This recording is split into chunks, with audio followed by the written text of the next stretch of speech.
Sir, I apologize for you. Don't worry about it. My name is Mickey Wilcox, and I just want to thank Mr. Mayor and Commissioners for an opportunity to just be here. I'm representing God's Blueprints. I'm the Assistant Director. We've been in existence in Rogersville and Hawkins County for 2.5 years. We are a 501c3. We deal with the homeless in our community. Many people think there's not very many homeless. We didn't begin to try and attract homeless here. And I would like to say we really haven't attracted a lot of homeless here. Over the last 2.5 years, we can count on one hand how many people did not come from this area. 85% of our people were born and raised here. Another 12% established residency before becoming homeless. It's a very marginal amount. What does that percent translate into actual numbers? We can only speak to the people that we have directly served at our day center, which is what we have. We do not have a shelter. We have a day center. We've served about 150 unique individuals in the last 2.5 years. And out of those individuals, through our relationship with them, we can safely say there are at least double that number in the community. Why am I here? Because we want to open up a transitional living and restoration program that deals directly with drug addiction and substance abuse recovery.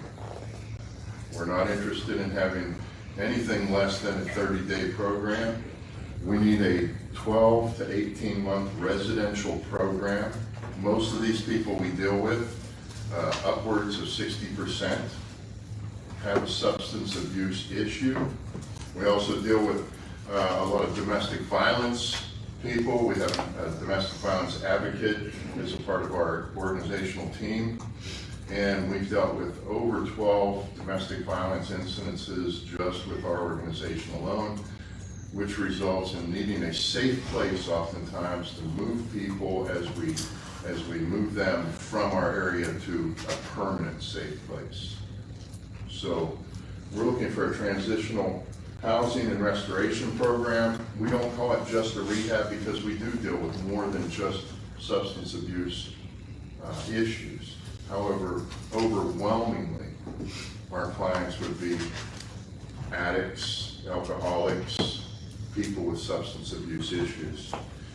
We are already in talks with several landowners here, or I should say a couple landowners in our area for the purchase of a building. That purchase of that building, those negotiations have nothing to do with the Baby Doe money. We would love to be able to use some of that money in the purchase of the building. However, it's going to take money to remodel these buildings, to prepare a men's dorm area, a woman's dorm area, and at least a one room for a typical single parent with a couple children that could be a safe overnight harbor for them as we get them out. 3 minutes, can you do? Yes, I'm sorry.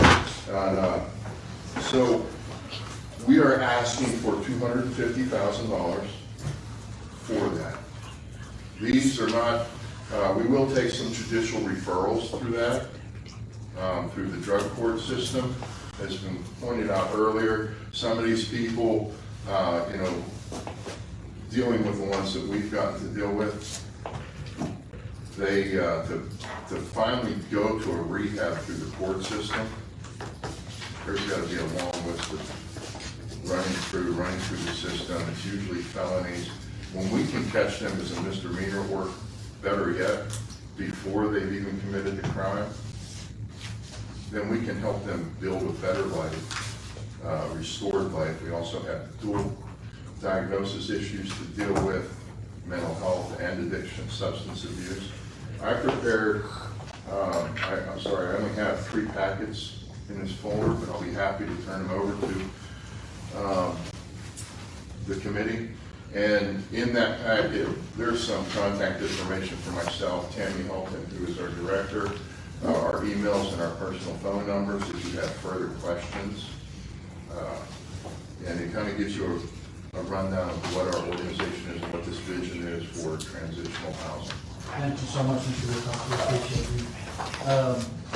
I will make the point that, we pulled Camp Hope off of we pulled Camp Hope out, that resolution was pulled, Hawkins County Recovery Court was pulled. So after we've allocated, the 300 to Hawkins County EMS. If we do, it's going to public safety, but as of right now, the budget committee's referred that. That leaves you with a total of 1.3, is that right? That leaves us with, if we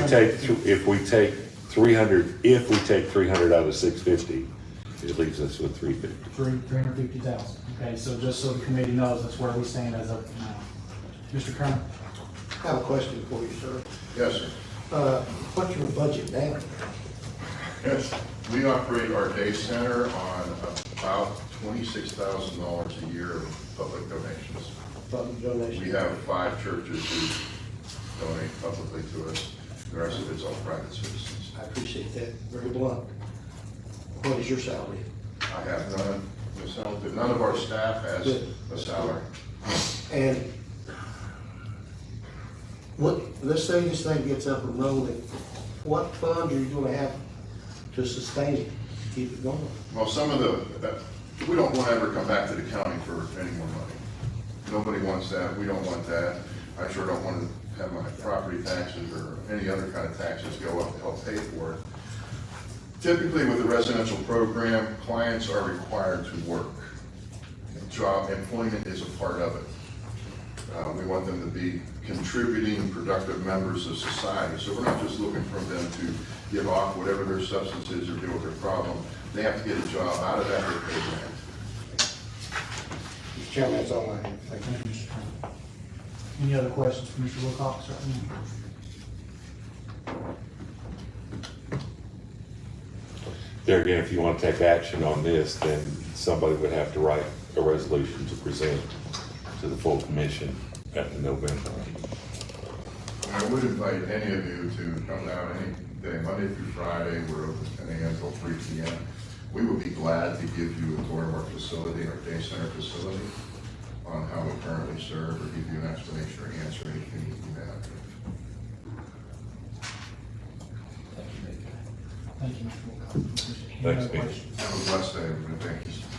Mr. Chairman, we did pull off the county recovery board and Camp Hope. We did, we pulled both of them, yes.